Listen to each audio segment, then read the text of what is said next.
Good evening and welcome to the second episode of the IHSBCA Coaches Corner. I'm joined tonight by Coach Tim Bordenet from Lafayette Central Catholic, Coach Dan Thurston from Southwestern Hanover, and Trevor McConnell from Barr, Reeve High School. Guys, thanks for joining me tonight, and we'll spend the next hour talking a little bit of baseball and some of your philosophies and your programs. So. Coach Bordenet, we'll start out with you. One thing I'd like for you to touch on is how do you handle your tryout process? We just finished up week one last week, and a lot of tryouts. There's some cuts that have to be made in some programs, and as you answer that, I'd like to know we've had the new rule in for a few years now that we've been allowed to go 2 hours. And 2 days a week for 2 hours at a time, starting in December. And I'm curious to know if that plays in and it's helped out in your process when it's time to cut that roster down.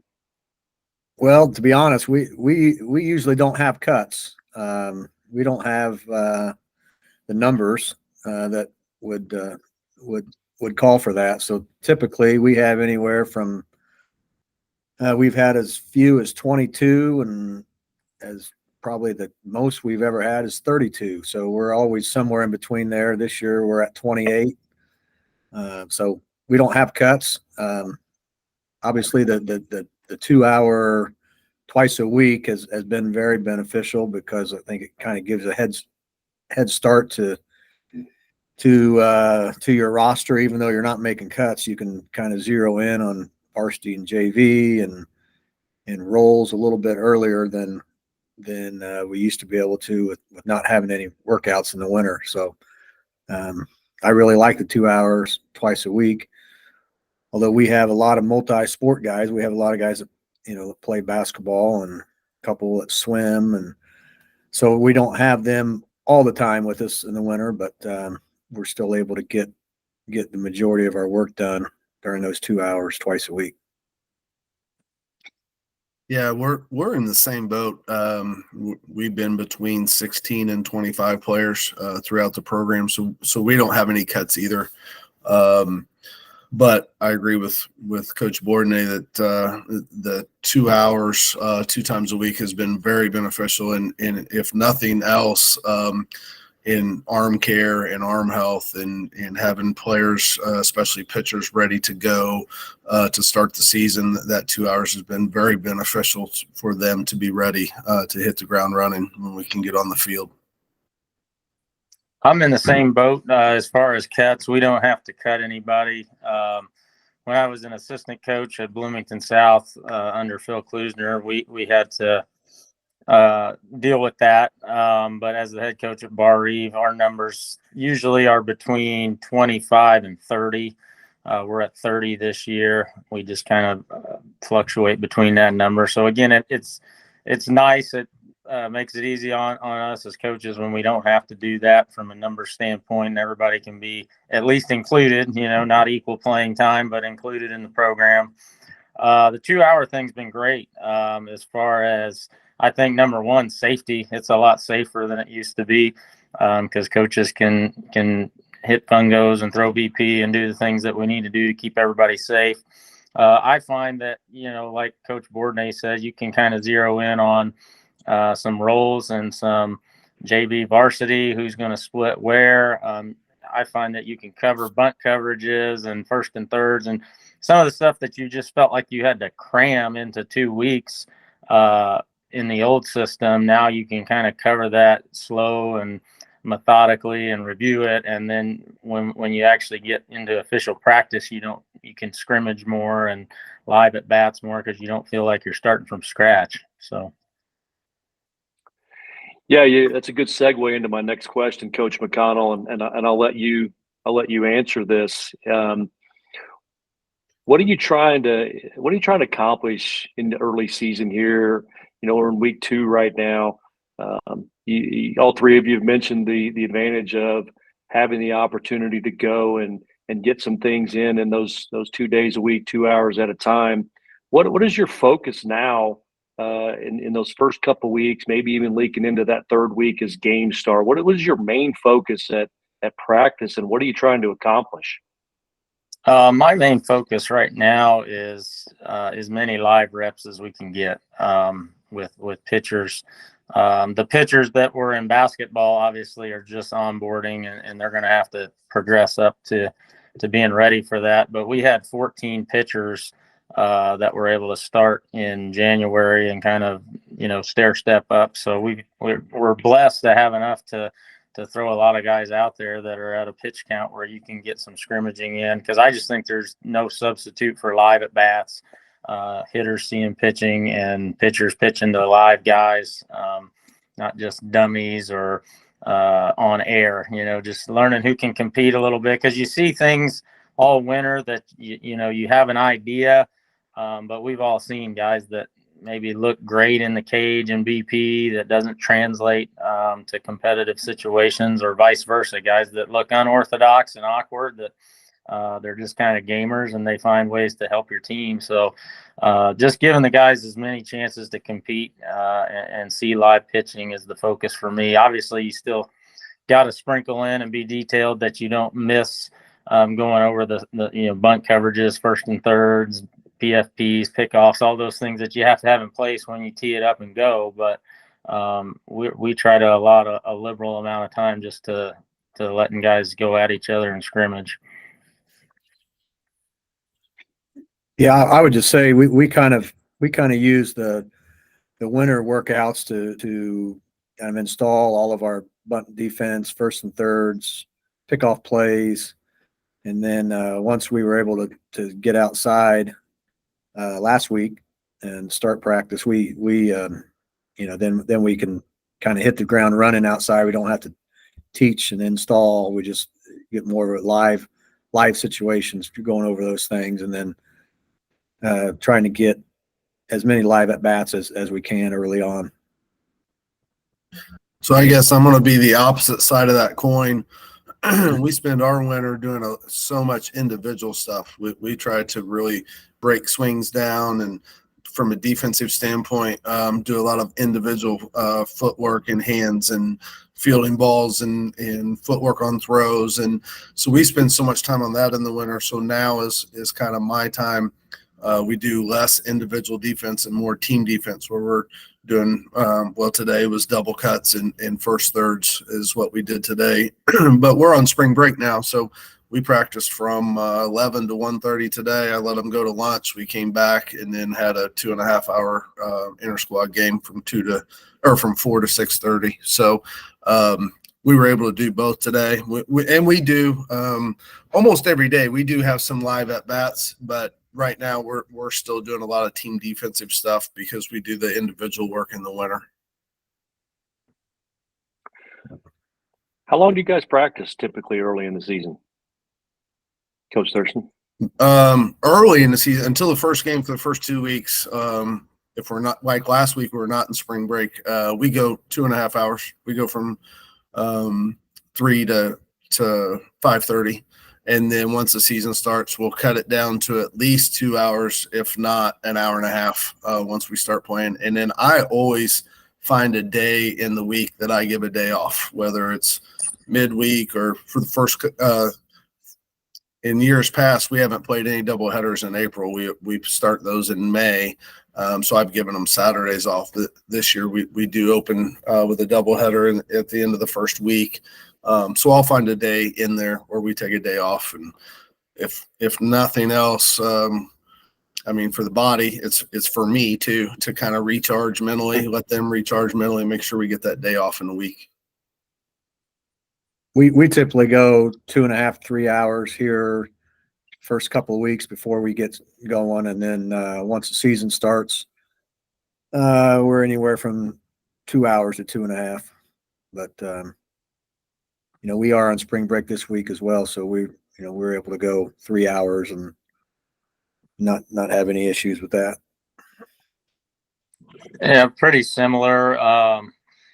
We're in cram mode right now, trying to get as many reps as you can. And we get out of school at like 3:15, so we're usually on the field by 3:30.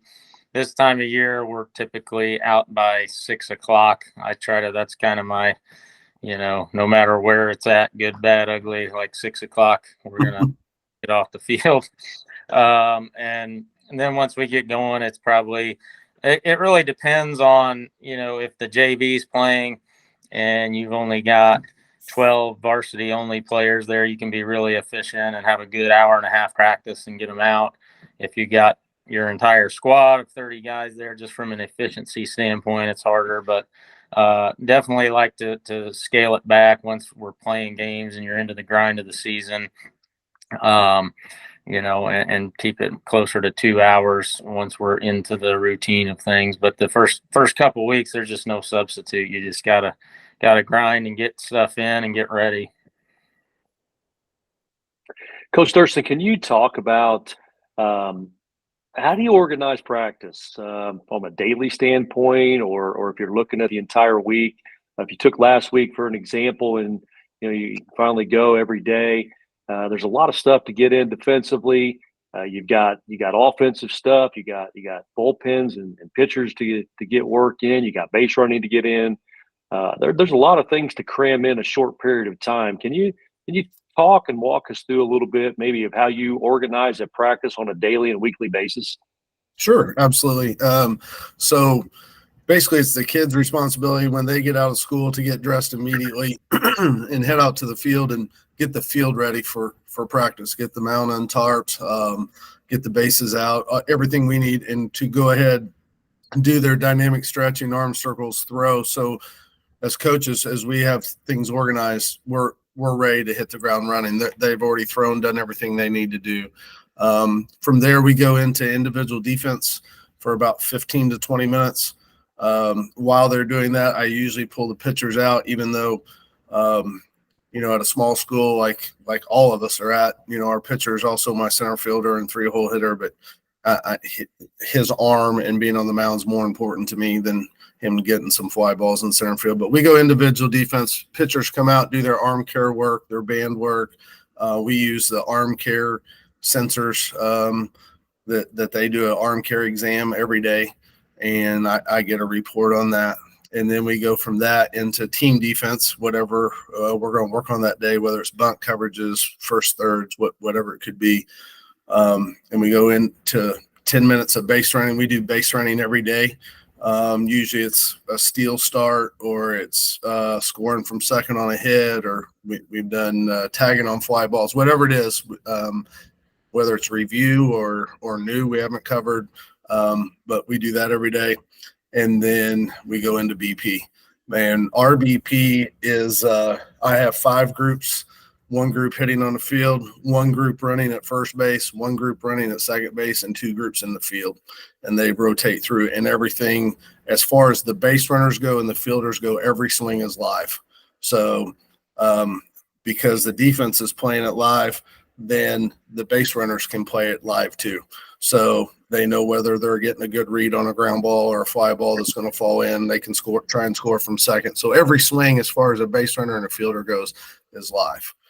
And then that's how we'll conclude practice. Right now, with us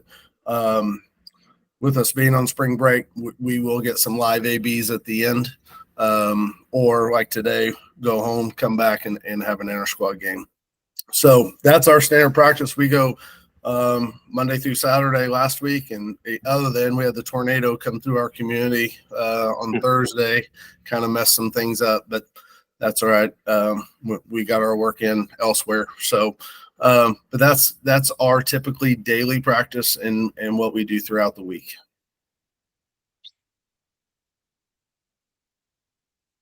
I would say ours is pretty similar to what Dan does. We do the dynamic stretching, arm care, J bands, beginning, throw, and then we'll always start with some sort of individual defense, try to utilize our assistant coaches and split them up. We have 1 coach working with catchers, 1 with infielders, 1 with outfielders. And then we'll go over either bunt defense or first and third or rundowns. And then we get into our batting practice is similar to how Dan runs his, I guess, is we always have a group on the field. If we have enough, we'll have a group base running. We always have a group in the batting cages working on bunting and getting extra swings in before they hit on the field. And then we have 2 groups on defense. Defense is always playing it live. Every ball is live off the bat for the defensive. And then if we have extra time, we'll go through situations. Like today, we went through situations. We just put runners out and put them in different situations where they have to think, where they have to be, where they have to throw, and line up cuts and communicate. Yeah, my practice is pretty similar to these guys as far as dynamic stretching, J-bands. Usually, if it's a non-scrimmage day, I usually start with base running, and I do that to be intentional. I've heard Dan McConnell talk about if you emphasize it, you'll be good at it. And so I know a lot of times, like when I was being coached as a player, they would throw base running at the very end, and it was more just like a conditioning thing. There was no situational awareness. So we always try to emphasize that and put it at the beginning. And I think it just helps break a sweat and get the body loose too. Go into about 15 minutes of individual defense, just like Coach Bordenet said.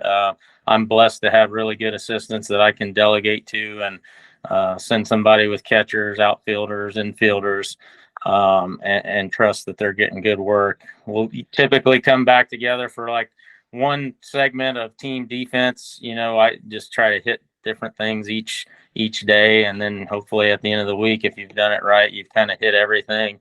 That way, instead of spending 45 minutes on it, you're just spending 5-10 minutes and doing it well and moving on. And then getting to the batting practice is almost identical to what these guys say. Cage group, live group, base runners, everything's less than 2 outs, reads just off the bat, and then 2 defensive groups. Something I like to incorporate as much as I can is 21 outs at the end, just to compete and put some pressure on them. We'll do bunts. We do a lot of bunts, almost like the equivalent of basketball guys shooting free throws at the end of practice, pressure bunts where we got to get them down. A lot of times I like to end practice on that. I thought that's all you did down there was bunt. I didn't know you did all those other things. Yeah.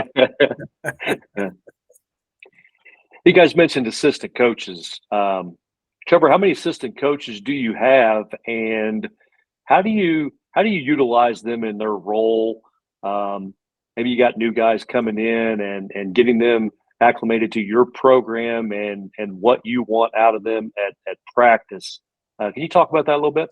Yeah, I've got two guys in Nathan Lester and Joe. I'm very blessed to have Joe Rodemaker. He's a Hall of Fame coach that was a head coach before me for years and years. I mean, hell, the field's named after him. And so he's been willing to stay on and help primarily with pitchers. And then Nathan Lester is another former head coach, North Davies, and he was the head coach at Barr Reeve when Joe Rodemaker retired the first time. So fortunate to have 2 head coaches that are helping me at the varsity level. Then I have 2 full-time guys that are with JV.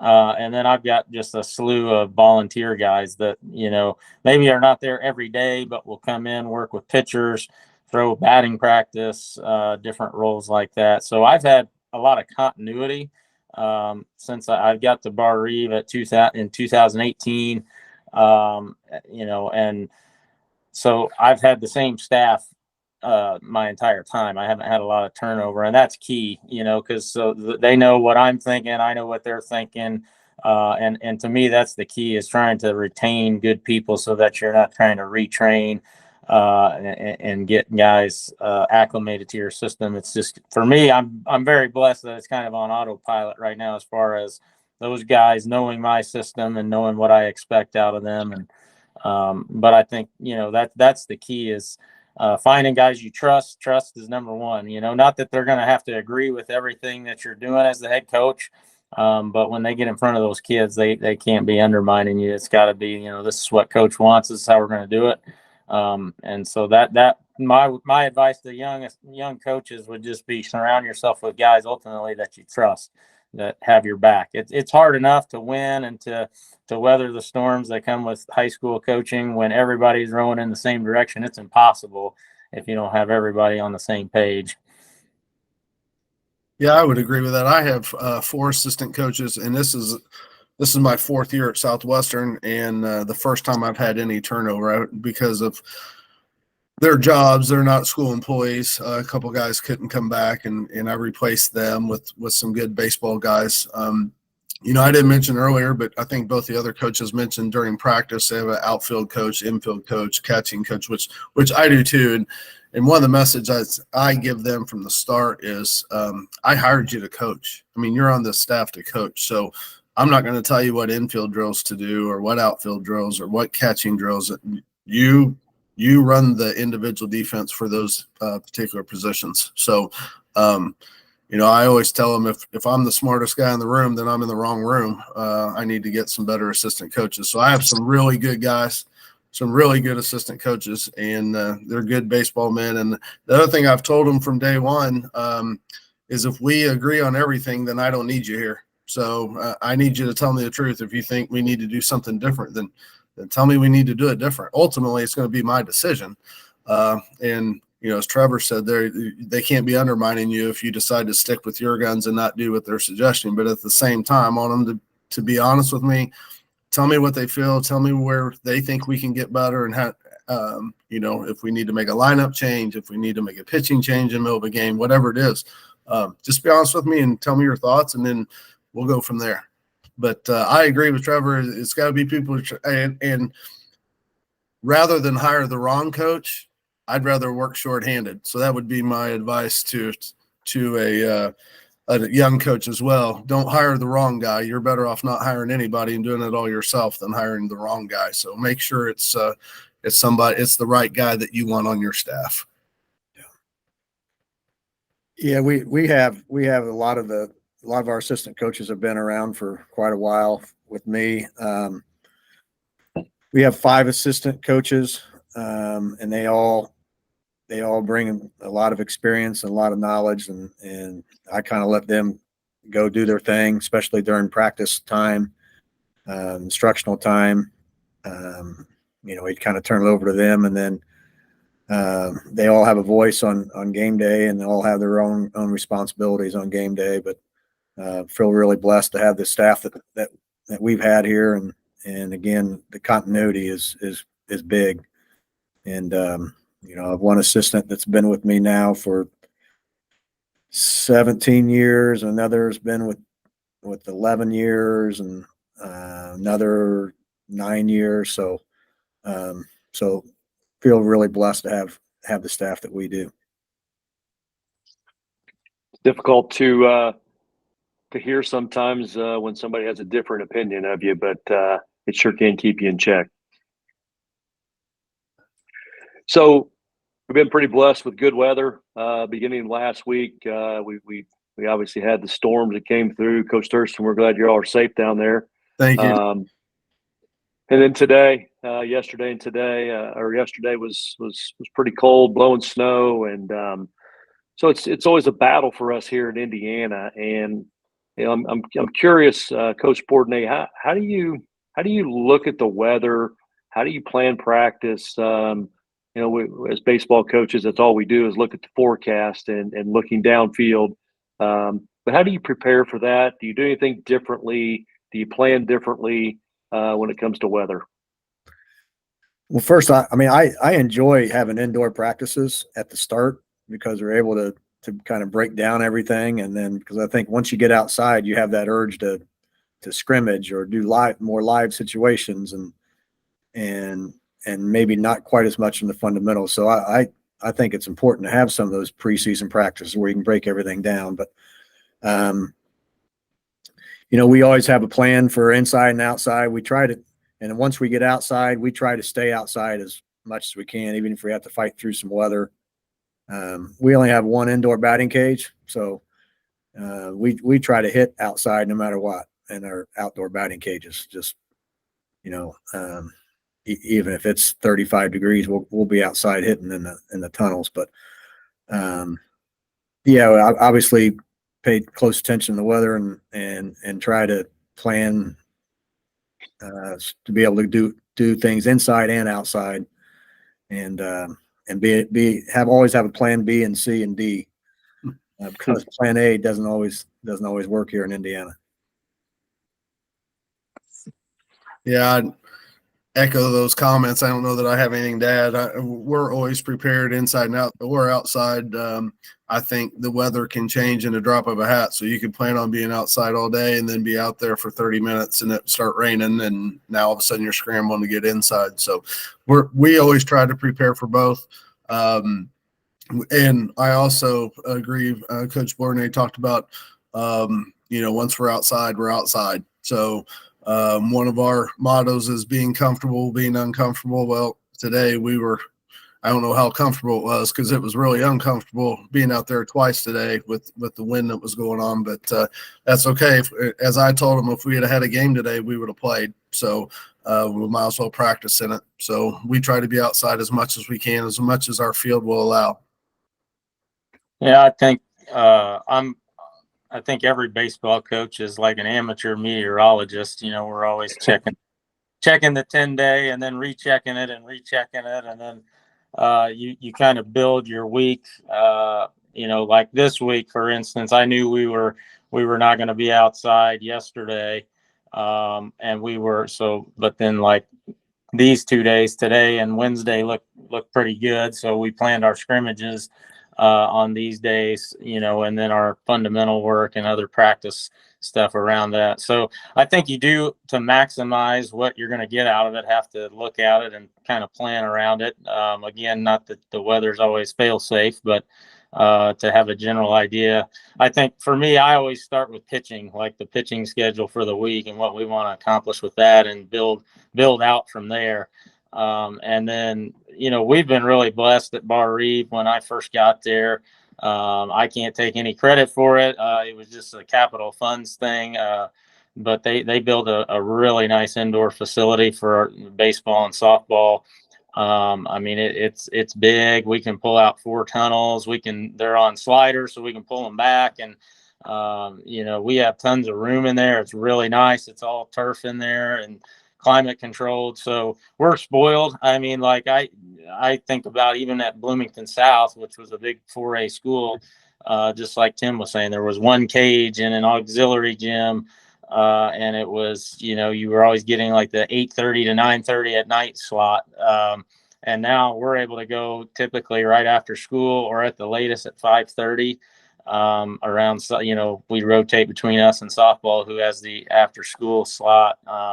But what I find is that the kids, when it's a nice facility like that, man, the big thing for me is now kids are excited to go in there and work. Like when it used to be the old gym is like, oh my God, when coach would say, hey, we're going to go in the gym.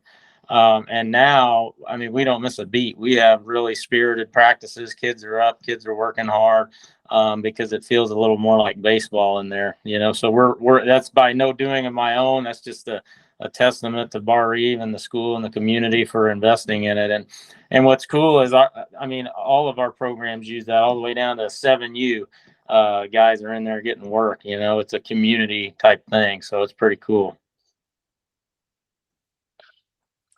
So this is going to be a good question for all three of you, listening to your roster sizes. That's why I chose you three or similar size schools here. I'm certain that you've got a lot of two-way players. Coach Thurston, how do you get your two-way players work in, especially here in those first 2 weeks when you're talking about getting an arm ready and you're getting bullpens in, but it might also be your shortstop or your center fielder. How do you get those two-way guys plenty of work to get them prepared for the season? That's a great question. I think it goes back to what Trevor just said, talk about building the week around the pitching and what you plan to do with your pitchers for that week. one of the things we do, like if our guy threw, well, today we had an inter-squad game, and the guys who threw today, tomorrow they'll do their normal defensive stuff at their positions. They just won't throw. They'll do a lot of the footwork stuff and prepare the body to throw, and then they'll drop it in a bucket. That's usually on their recovery day. The problem with that is, though, once you get in the season, you may play back-to-back days, and my center fielder might have pitched yesterday. And I'll tell him not to throw it hard, but he's a competitor, 3-hole hitter. He's going to go to DePaul and pitch, and I know if he needs to try to throw somebody out, he's just going to do it. And I'm not going to be able to pull those reins back all the way.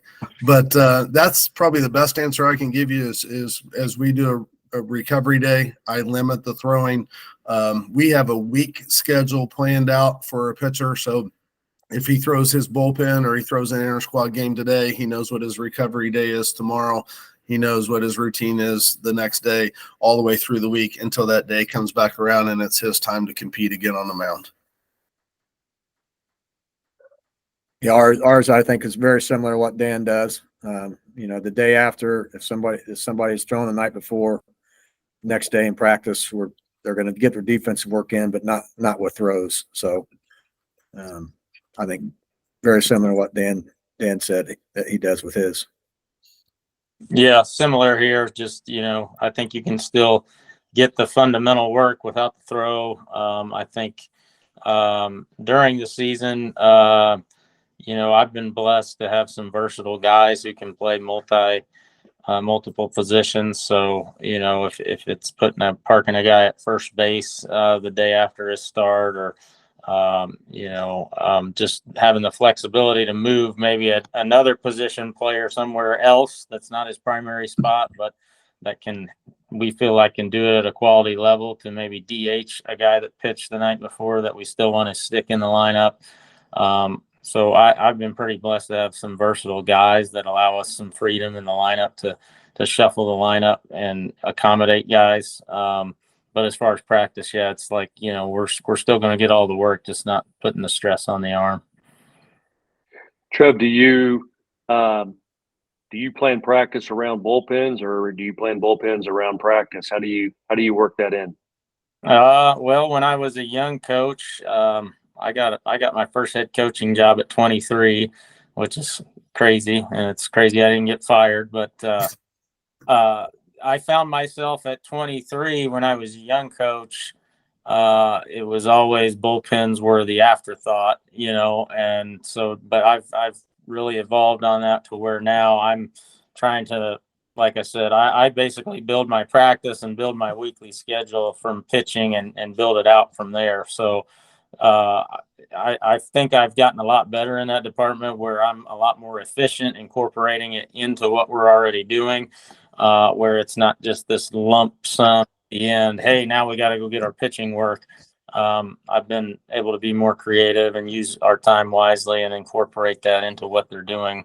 So I think it's best to make sure that you build your practice around your bullpens, because it's so important. I mean, the game is predicated on being able to pitch it and hit it, and so you don't want that to become an afterthought or something you're just cramming at the end, and it's not quality and it's not focused work. And because that's the reality of what will happen. You'll have parents sitting in the parking lot, honking the horn at you, ready to go, and you're, hey, just a couple more pitches, and you don't want it to turn into that. You want to make sure they get the right amount of work and focused work. And so for me, I've evolved into making sure that my plan is built around those guys getting what they need to get from an arm care or from a bullpen and work standpoint. Yeah, and what I do is, as we were talking about our BP groups earlier with guys in the field and guys running the bases, I pull them out during one of those so they don't miss when they're actually getting their BP and getting their swings in. I pull them out of either a fielding group or a base running group to get their, depending on what they're throwing that day, 50 to 60 pitches in the bullpen. And so I can get at least two guys in as we're taking BP so I pull one catcher out and two arms and get them through. That way they're not missing any of the individual defense or their swings or the base running part of practice. So that's how I get my guys in. So I incorporate it during the practice while it's going on. And during that, I found it's helped my assistant coaches too, because I felt like during BEP, all of a sudden they back off and expect me to instruct everybody. So I always tell them, you guys got BP, and I'll put one coach with the base runners and one coach with the fielders and one coach with the hitters, and let them coach them up while I'm in the bullpen with my pitcher. Yeah, if we have all of our pitchers throw every day after they get done playing catch. We have them throw 45-foot bullpens, so they're not throwing max effort. We're working on mainly mechanics, but they do that every day. Anywhere from 15 to 20 pitches, 45 feet distance. And they're not throwing max effort, so it doesn't have to be a catcher that's necessarily catching them.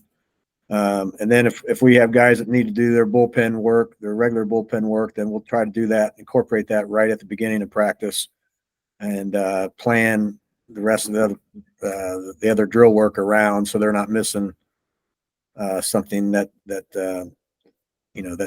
they need to do defensively.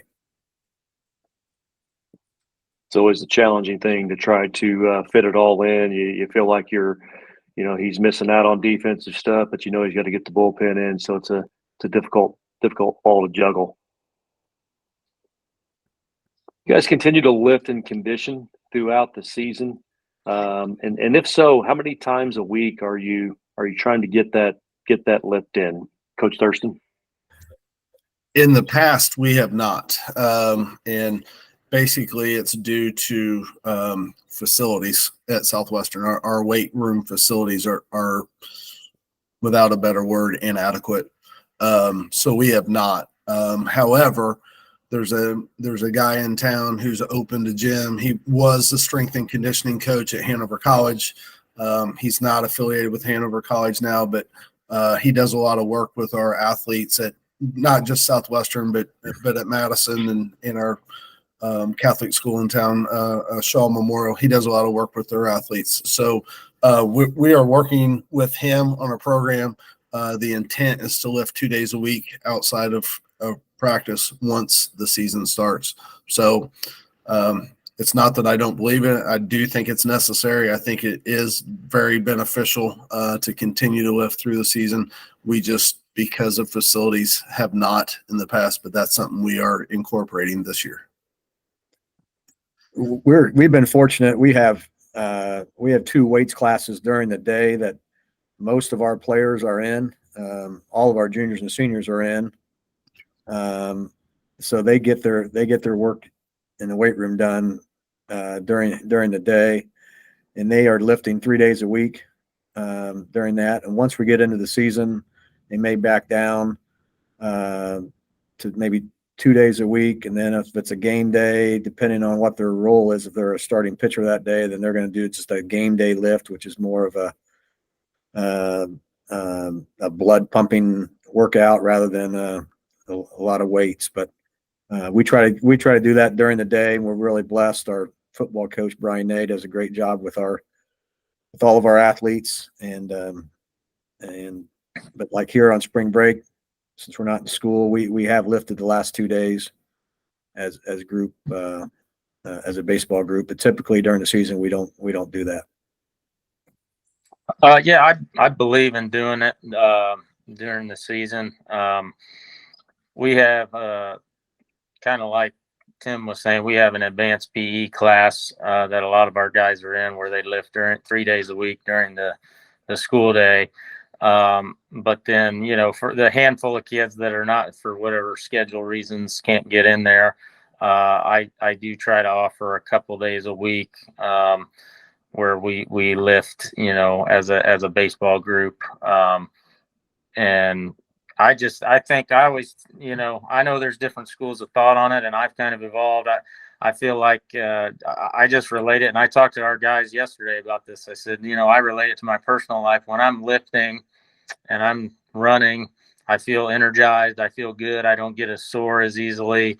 I said, but when I'm not, I get tired easy. I'm do simple things and you get sore. I mean, I just believe that if you spend all off season building to that point and then you just completely drop it, you're going to have a tired, weak team at the time they need to have some stamina the most, So I definitely don't think just stopping altogether is the right answer. I do think, like Tim said, you got to be smart on game days. You need to back off the percentages. Starting pitchers need to be flexibility and cardio, not, you hear the horror stories about kids maxing out for football and things because there's no communication or, but I've got a good relationship with Coach Thompson, our basketball coach, is the guy who runs our weights program, and he's always giving me the week's plan of what they're going to do in advance and making sure I'm okay with it and asking me, hey, who's your projected starting pitchers on these days, so that he can be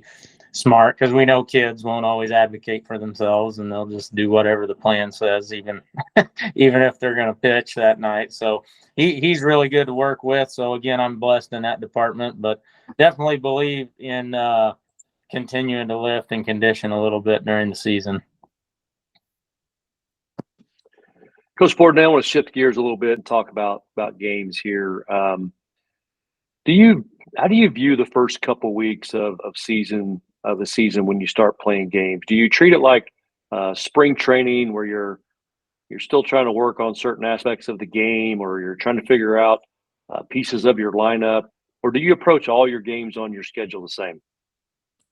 Maybe the first week, it's more of we're trying to feel out who's going to do what. But our second week, we're right into our conference season, so we've got to have things figured out and go with our A lineup, right away in the second week of the season. So I always like scheduling some tougher games that first part of the season to kind of expose some weaknesses, and you can play weaker teams and roll over them, and then but you don't really learn what you need to work on. And then when it comes time against your conference teams and tougher teams on your schedule later in the season, you haven't been exposed early, I think that sets you up for some problems. So we try to schedule some tough games right away to get us prepared for especially our conference season. Yeah, we're the same way. I think those first couple games, maybe we're trying to figure things out, but really, I mean, I enjoy winning, so I'm trying to win every game. So I'm not really throwing guys out there just to see what they can do to figure things out, unless I'm looking to make a change. Other than that, but we have 2 weeks before our conference starts, so we've done the same thing with our schedule. We've front loaded it with a lot of 3A and 4A teams. We've had a Roncalli this year. We're going up to Roncalli for a game, and so. We've front loaded ours with some very difficult teams, bigger schools, for the exact same reason. Let's see where we're deficient, where we need to get better, and what we need to work on. So as conference season starts, we're ready for that. For me, I think it varies year by year, I mean, based on how many returning guys you have. Like this year for me, we basically lost one starter off of last year's team. So you kind of know a lot of the proven commodities there. But I mean, like next year, when we graduate 9 seniors this year, I think next year will be a lot more spring training approach of you're going to have a lot of guys that you don't know what they can do in a game. So I think it varies year to year. I definitely agree with Coach Bordenet as far as challenge yourself. It's okay to take some losses against good teams if it helps you learn about your club and who can do what. And but I think it the overall approach is kind of dependent on what the makeup of your roster is and how many veteran guys you have back. Trevor, is there a certain amount of games that you're looking to schedule per week that you're wanting to get in that affords you some time for practice as well, or does that matter to you? I don't have a real strong feeling. I mean, once the games get get rolling, I mean, I just prefer to play a lot more than practice. As long as I've always felt like as long as I can get at least one really good practice in a week, then I feel good. You know, I hate those weeks where you play almost every day and you feel like you never got to work on anything fundamental. But you know, I think the game is a great teacher, and the game is, if you're doing it right, you can still get bullpen work, you can get side work, you can get you know, I think if you rethink the pregame routine and things, you can still get a lot done in that hour and a half, 2 hours before the game if you're doing it right, you know, with early work and individual. I mean, our infield coach, Nathan Lester, you know, if we're at home playing a 6 o'clock game, we got the kids there at 4 o'clock or, you know, 4:15 at the latest, and they're getting short hops. They're going through their drill progressions. Outfielders are getting balls off the hack attack. And, you know, so I think it's just rethinking some of the old school where you have guys stand around doing nothing for a long time. It's like, let's maximize that time and get work done while you're doing your pregame BP and things like that. Yeah, we're in the same boat. It doesn't matter to me if we play 3 games in a week, 4. I agree with Trevor in that, you know, unfortunately we do end up usually because of weather where we end up playing 6 games in a week, you know, Monday, Tuesday, Wednesday, Friday, doubleheader Saturday or something like that. And those are tough weeks to get things accomplished. But we also, we're on the field at 3:30, whether we're playing at home or road before the bus leaves, if it's on the road, to get as much work in at home on our field before we get on the bus to leave or for a home game that evening. So if a guy's going to pitch on Friday and he needs to throw his bullpen on Monday, then he can get out there right after school and get that done before the game or before we get on a bus. So we take advantage of every minute we can. And but as far, I think your original question was about how many games in a week. I don't know that we have an ideal number. I help coach basketball here too. I always say basketball is a marathon and baseball is a sprint. It seems like once we start playing baseball games, it just the season takes off, and it's next thing you know, you're preparing for the sectional. So we just take advantage of every minute we have to get some work in. Yeah, we try to schedule 3 to 4 games a week. Occasionally we'll have a week that we have 5, but heck, we don't have enough pitching to go over 3 or 4 games in a week, to be quite honest. So, you know, we get to 4 or 5 games in a week, and we're kind of stretched thin towards the end. So, we try to stay in the 3 to 4 game a week range. All three of you mentioned earlier your roster sizes. You guys do anything unique with your rosters in terms of the number of kids when you look at your varsity and JV roster? You know, your bench could be pretty thin at either stop, depending on, you know, how many kids you have on that in that year. Is there anything you do unique with kids on your roster? We typically have our core varsity and our core JV, and then we have a handful of kids that will float back and forth. And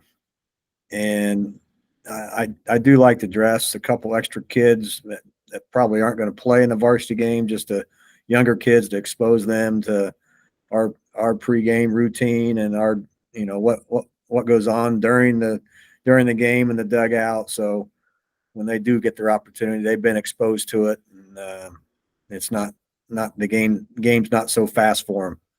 I think if you can expose them to it at an early age.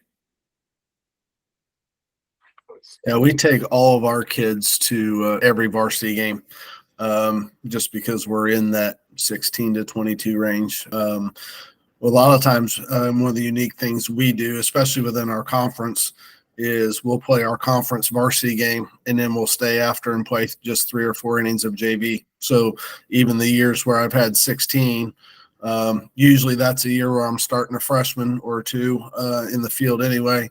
and I just get with the other coach and said, I know we're going to play JV after it, but you're going to see a couple of varsity kids play those 3 or 4 innings. They're freshmen, and all of our conference coaches are good with that. And I've had them tell me the same thing, because at the end of the day, we're just trying to get those kids reps that don't get to play a lot in a varsity game anyway. That's what that's all about, not who wins or anything like that. So, but yeah, we'll stay after conference games and play, or even some non-conference opponents, and play just a few innings of JV to get some more kids some at-bats and some reps. My roster structure is really similar to Tim. We got, varsity only guys, JV only guys, and then you'll have usually 5 or 6 kids any given year that are swing players. That I told them in a team meeting just the other day, like, I can't tell you on April 15th, like, you're going to go here, you're going to go there. It's really dependent day by day, based on pitching, based on injuries, based on who needs a day off. All of those things, where you feel like you need a backup, you don't want to leave yourself exposed, or if it's a big conference game. I always try to maximize it for the kid. My challenge and what you have to balance is maximize it you always hate taking a JV kid, a swing kid that could get 3 or 4 at bats and play every inning of a JV game, to just sit him on your bench, knowing that the likelihood that he's going to play is very slim. But at the same time, I tell him, like, I owe it to my varsity guys to have a quality backup at certain positions. And so that sucks sometimes, that you take an opportunity away from a kid just in case, but that's part of the teachable moment of being a team guy and being ready when your number's called, if it's called. So we typically will dress all of the guys that have varsity uniforms, which, like this year, going into the year 17, we'll have varsity uniforms, and that's including the swing guys. And so we'll dress all of them at home. I don't necessarily always take all of them on the road, even if there's not a JV game. I don't know if that's the right philosophy, but sometimes I just feel like less is more when you're getting on a school bus and going, as far as staying focused and bringing only the guys that are invested and really going to have a part in that game plan. I find on the road sometimes is better. Last question of the night, guys. All 3 of you got quite a few years of experience of being a head coach in high school baseball. Coach Bordenet, what would be your advice to a brand new coach, second year coach right now, coming in as a head coach with what you've learned and the experience that you've got under your belt? What would you tell that new guy? I think organization is probably the biggest thing, and I think that's the hardest thing for a young coach, because you don't realize it's not just coaching. There's always all the other things that go into it, running a program and organizing a program. So I think organizational skills are very important. I think just establishing a work ethic is important to not only for yourself, but for your players to see that. And I think that the players see that the coach is doing everything possible to make the program better, make each individual better, then they're gonna gain respect for that coach a lot faster than they would if they're just kind of showing up and putting in their normal work and going home and not being organized. So I think organization and work ethic are probably the 2 biggest things I would think are important for young coaches. Probably the 2 things I can think of. One would be not to be afraid to ask questions to veteran coaches, build relationships with veteran coaches, because I think, it seems like other sports, basketball, football, everything's a secret.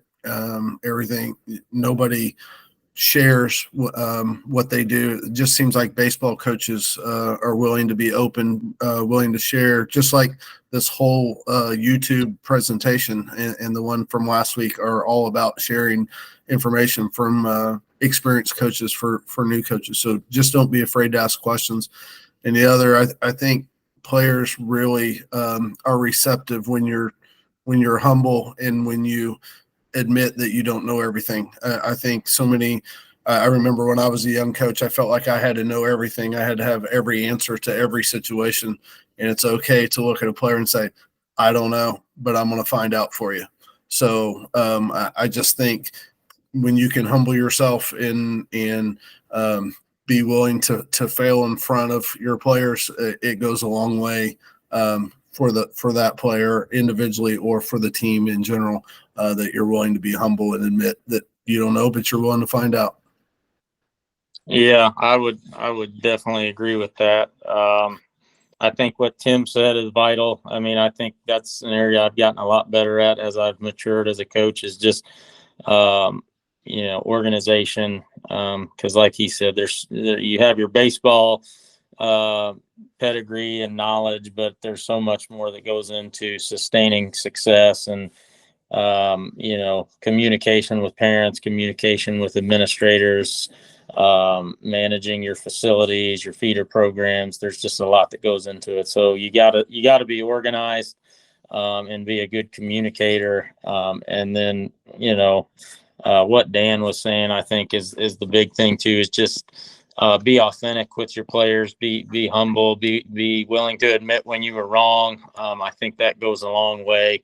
When you show the human side of yourself, and that's not to say you got to be soft or, show weakness, but I think there's a difference in humility and letting them know that, hey man, I'm not perfect. I'm just doing the best I can every single day, just like I'm asking you to do. Sometimes I don't push every right button. Sometimes I don't get it all right, but we're all in this together type mentality. I think the more they hear that from you, even if you've made a playing time decision that they're not happy with, they're more willing to look at you as a human being and understand that, our job is tough. I had that team meeting the other day, 30 guys that can all play, and you got to make some tough decisions. It's not easy, and then I would lastly just say, be a lifelong learner. I mean, the game changes a lot, but at the same token, you got to have your core values of what you believe in. I feel like in this YouTube, Twitter, just social media barrage of everybody's an expert and everybody's putting this new thing out, new way, launch angle, not launch angle, this, that, and the other. I think you have to have some convictions about your philosophy and the way you want things done. Otherwise, it's going to be overwhelming, and so you've got to be able to block out the noise and believe in what you're doing, because there's so many opinions and so many platforms for people to try to sway you that what you're doing is wrong or stupid or, old school or something like that. So you got to have conviction about what you're doing. I think that's what this is all about. There is no secret in baseball, and the beauty that we can sit around and share our thoughts and our ideas and what we do in our own programs, and what you guys have done and shared tonight is great stuff. Indiana high school baseball is in a good place. It's really good here, and it's because of guys like you and the 3 Hall of Famers that were on Sunday night and many more that are out there. Gentlemen, I really appreciate you guys spending an hour tonight. Had a blast listening and talking baseball with you guys. Wish you guys the best of luck this season. Hope you have a great season out on the baseball field. Thanks, Jeff. Thanks, Trevor. And Jeff, thanks for hosting it. Thanks a lot, Jeff. I appreciate it. Had a good time. Good chatting with you guys. You bet.